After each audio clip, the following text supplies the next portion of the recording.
lubbuudha safuun irra buufataniiru. Kan walootti garuu mirga dhala namaa afaan si gaddisiisu.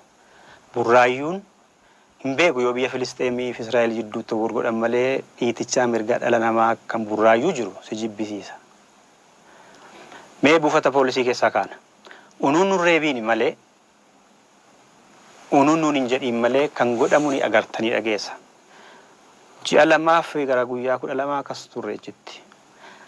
Kana keessaa gaafa takka nama otoo hin reebamiin otoo hin iyyiin oollee argawu oollee bullee hin beeku.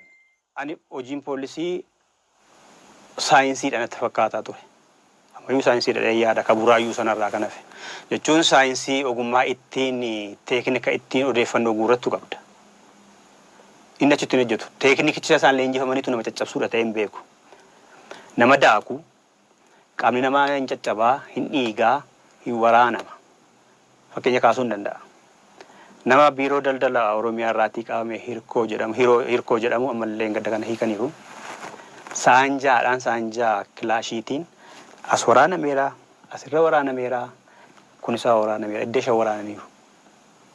Isa reebamtee dhagni kee dirmammaa'ee fayyu dhiisi. Ammas ragaadhaaf maqaa namoota dheeraa zaliilli jira jechuun toorchiin jira burraayyuu keessa. Qajeelcha poolisii keessatti ni jira.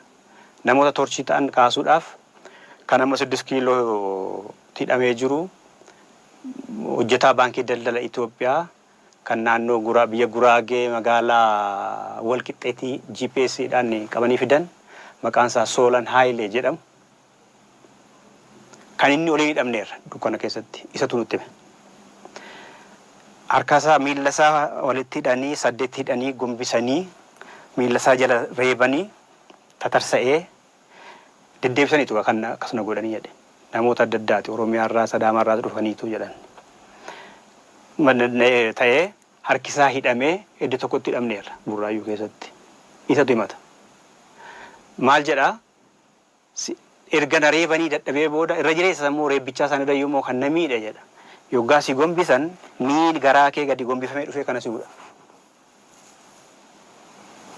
Na reebanii si ammee kana deddeebisanii na gombisanii na buusanii deebisanii na rarraasanii shiboodhaan miilli isaa erga tatarsa'ee booda shiboo isatti reeban sana lafarra kaahaniitu irra deeminaan jedhanii.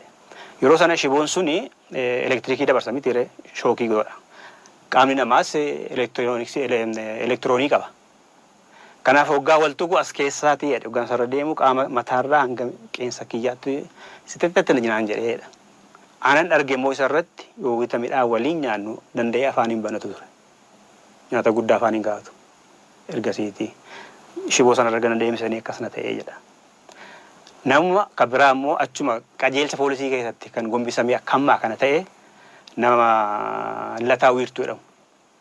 Inni 6 kiiloo poolisii bakka liyyuu haayilii sanaa hidhaa jiran obbo Abdii Haabaan. Isas akkasuma reebaniiru. Warri hidhaman amma gurbaa ammas hidhaa jiru tokko jira nageenya isaaf maqaa dhawoon dhiise malee bakki hidhaa hedduun akka jiru burraayyuu keessaa fidanii odeessu. Amma soo bakka hin jedhamne namoota lubbuudhaan jiranidha. Jaroota kana mi'aa gaafatani. Warri baanis jiru warri hidhaa jiran zaliiliin jira burraayyuu keessa gummisani. Kabiraa magaalaa keessaa jalqabanii togguma si qaban yookaan rifeensa kee guddaadha ta'a yookaan shakkanii si qabanii gaaffii lama si gaafatu. Biyya keessaa fi waraqaa eenyummaa kee fidii siin jedhu. Waraqaa eenyummaa keessa ilaalanii isaa ta'u maqaatii iddoo dhaloota kee himattu godinoota Wallaggaa Arfan keessaa tokko ta'e si dhumeera. Oguun si jalqabu. Akkuma saree bataskaana seentee. Hunduma si tuba. Kana magaalaa keessatti jalqabanii fidanii mooraa gaangaanis poolisii mooraa keessa jiru hunduu olma fiigeetu namni reebamu gaafa dhufu karra darbu hunduu gara waajjiraatti fiigee dullee masaa luqqifatee dhufa. Akkas godha.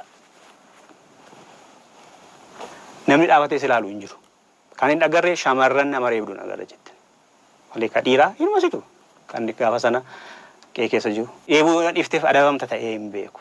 Ilmootum kan isaan gaafatan baasii jedhu maal akka baasii jedhamu hin beekamu. Warri isaan gariin hoggisuma reebamanii kan deebi'anii deeman jiru baay'een isaanii garuu ni hidhamu. Yoo hidhaman saba koronaan kanaan solaa qabatu hin beeku.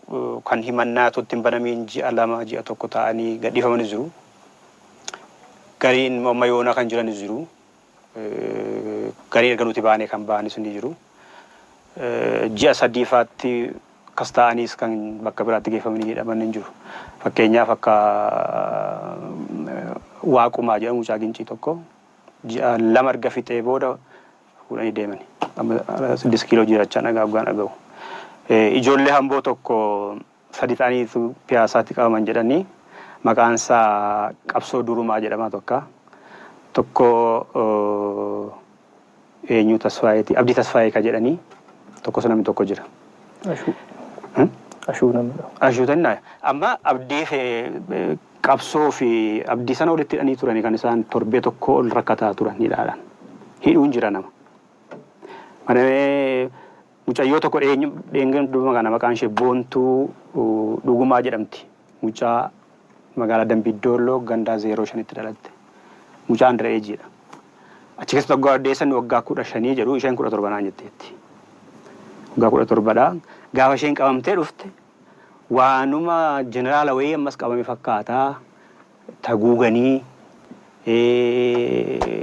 baay'inni waraanaa wanti godhamu tokko adda ture fidanii manatti hidhanii isheenis gara guyyaa 10 meeqaa hidhaa turte. Dhukkuba qabdi mucayyoon sun immoo gaggabdoo qabdi. Mana fincaanii fuuldurattis kuftee beekti, mana isheettis gaggabdoo kuftee beekti. Mana yaalaa dhaqgeessaniitu fayyite yeroo lamaan takka.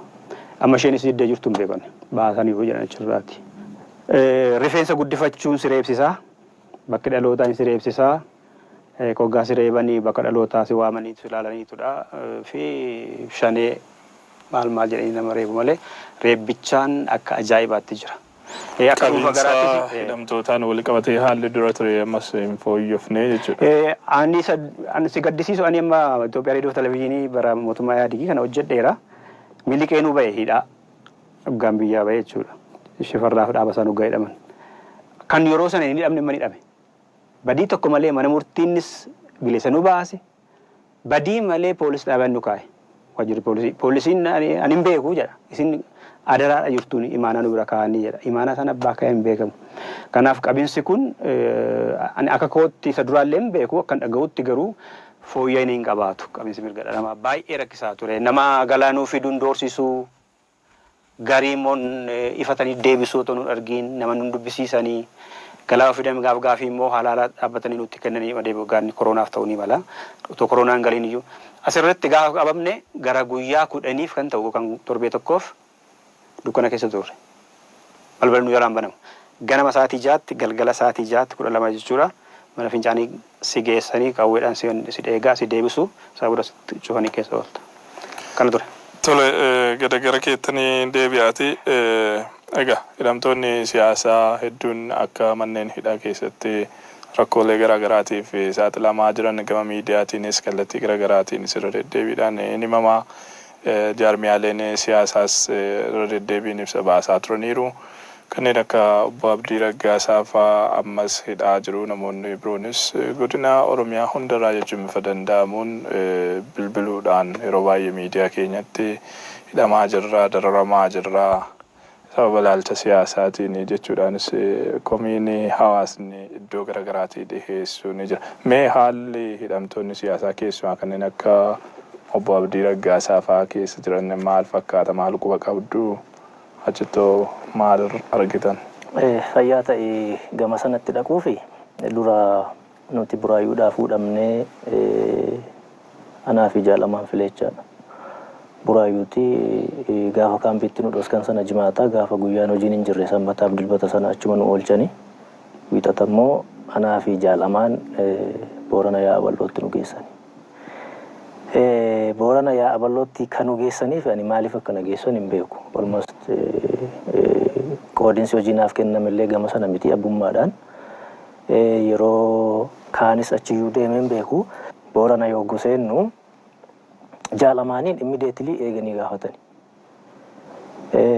Inni maqaan ittiin maqaan matatti baname baatiriidha. Baatirii yookiin amanfileedhama. Baatirii maqaan keenyunnaan baatiriidha jedheen lakki maqaa biraa jennaan amaanii jedhe. Amanfilee si beekna. Halluu meelaadhanii waajjira godinaa sana qorataan godinaa fi dhimmi nageenyaa godinaa. Waan si ajaa'ibu dhimma nageenyaa godinaatu si qorata. Silaa poolisiidha kan si qoratuu qabu malee qorataa yakkaa yookiin qorataa siivilis si qorata malee dhimmi nageenyaa si qorachuu hin qabu. Kanaaf dhimma nageenyaa waliin qoratanii gaafa qabsoo keessa turte dur gaafa durii waggaa 5 waggaa 6 dura ajaja ati dabarsiteen namooti akkasii jedhanii namoota 5 wayii tarrisanii namooti kun du'aniiru ka jedhuun gaafatanii. Kanaaf tokko kana lammaffaa immoo lootee galtee waan jedhuun innillee deebii kennaa ture akka waan sanallee hin goone inni siyaasarra akka ture ajajaan waraanaa woboo zoonii lixaas isa akkan turre kana itti hime. Amma gaa isaan ragaa waan ittiin siimatan barbaadu. Ani looyeen galle mootummaa wajjiniin adda bilisummaa Oromoo araara buusanii ajaja dhaaba kiyyaa argayeetanii hin galee waajjira muummicha ministeeraatti walgahii godhaan oola. Iddoo garagaraatti walgahii godhaan oola. Akkamittiin looyee galaa hidhameeyyuu immoo xollaa itti haaromsa fudhadhee waraqaa isin kenne kun jechuun maa jechuudha himatee mana murtiitti dhiyeessanii gaa. Mana murtiitti dhiyeessanii himatitti hin dhiyaanne stiil. Haga ammaa jechuudha himanni itti hin dhiyaanne nama kanaa jedhan yeroo sana mana murtii gaafa geessan qorattoonni warri godinaa nu xumuranneerra. Kanaaf qaamni himatu biraan yoo jiraate guyyaa nuu kennaa jedhanii akka inni mana sirreessaa turullee gaafatanii haga ammaa mana sirreessaan geessine bakka tursiisuudha ka inni amma jiru achuma naannoo wayii keessa jira. Kanaaf namni himatu yoo guyyaa 14 keessatti hin argamne karuma mana sirreessaa sana haa gallakkifamuu jedhee manni murtii ajaja dabarse. Amma almost torban tokko oli erga guyyaan saa'u darbee haga ammaatti jaalamaan calliseetuma taa'aa jira jechaadha. Amma yakka nama hidhaniitu yakkasitti barbaadu jechuudha. Amma anaan achii fuudhanii Adaamaatti na fidan. Bakkiin irraa gadhiifame Adaamaatti na fidaniitu kaatinaadhaan halkanii guyyaa 3 na hidhani. Gaafa nageessan ani gaafuman buraayyuu qabameeyyuu kaatinaadhaan hin hidhamne maaliif na hidhuun barbaachisa asitti jennaan galchaa jedhanii dhimmi kee bulee gaafa gaafadhu dhimmi kee nu buran jiruudhaan. Eessa jirannaan qaama olii. Qaamni olii kun eenyu namni sitti hin jiru. Kanaaf achiitiin gadhiifame. Amma waan jaalabdiitti yoon sii dhufe dhugumatti jaalabdiin namni hin dubbisu. Maatiin hin dubbisu. Firri hin dubbisu. Jaallan jaalabdii isan dubbisani. Dhoksaniituma jiranidha jechaadha. Amma kaleessa wanti dhaga'ame mana murtii sulultaatti akka dhiyeessan. Bulchiinsa magaalaa sulultaa mana murtii sanatti dhiyeessan ka jedhu dhaga'ame. Ajajji mana murtii sun immoo akka isaan buraayyuutti dabarfamanii buraayyuutti akka hidhaman ajaji manni murtii. Haga har'aa buraayyuu sanan dhaqne jechuudha. Kanaaf amma yeroo wajjin turtanis waliin argine yeroo achi mana waliin argine gargar nu hidhani. Gaafa isa gaafachuu dhaqnee nu hidhan sana jaalabdiin qajeelcha jiru.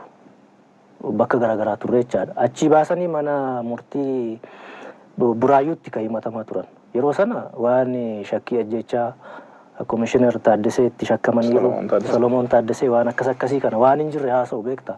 Amma immoo isa sana dhiisaniitu himatiyyuu ittiin banamne.